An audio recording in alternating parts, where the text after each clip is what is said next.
Welcome to the Fear and Greed Afternoon Report for Monday the 10th of October 2022. I'm Sean Aylmer. Every afternoon we've got the 5 stories that happened today that you need to know about. Let's jump into it. Story number 1.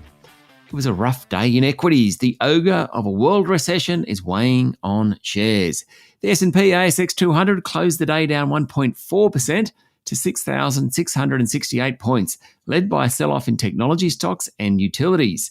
About 90% of stocks went backwards today. The banks were all down somewhere between 1.5% and 2%. CSL, Goodman Group and WiseTech Global all fell around 2%.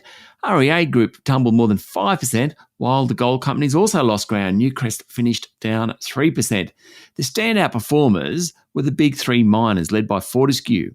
Coles Group also ended the day in the black. In corporate news, Tabcorp added nearly 3% after announcing it will invest $33 million for a 20% equity interest in digital wagering platform Dabble Sports. It was the best performer on the day. Payments company Tyro increased its full-year guidance after a strong first quarter and progress containing costs. Its share price jumped 1.4%.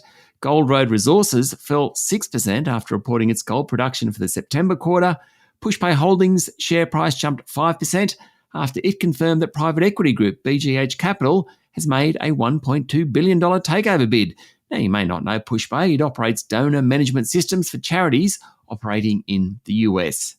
Story number 2, defence spending is likely to come under the microscope in the upcoming federal budget, with outlays set to hit $80 billion a year by the end of the decade. That's much more than the current figure of $50 billion, and in part is due to the cost of nuclear-powered submarines acquired under the AUKUS agreement, also because of an increase in military personnel and support for Ukraine.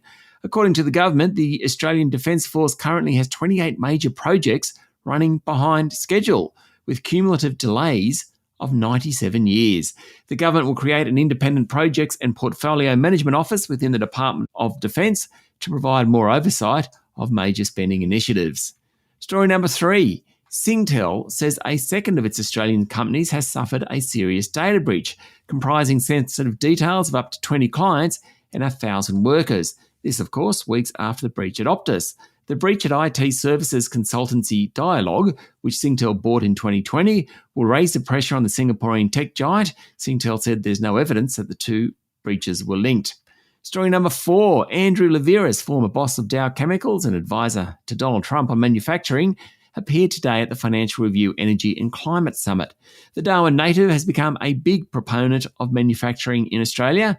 He said the world is going through a decade of realignment of geopolitical connectivity. In this environment, Australia should be trying to convince companies to build semiconductor chips locally. He also called for a price on carbon.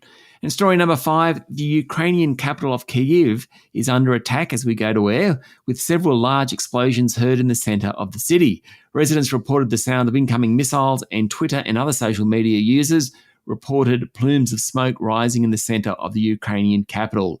The blast came a day after Russian President Vladimir Putin accused Ukraine of terrorism after an attack on a bridge linking Crimea to mainland Russia. That's it for the afternoon report for Monday, the 10th of October, 2022. Michael Thompson and I will be back tomorrow morning with a Tuesday edition of Fear and Greed. I'm Sean Aylmer. Enjoy your evening.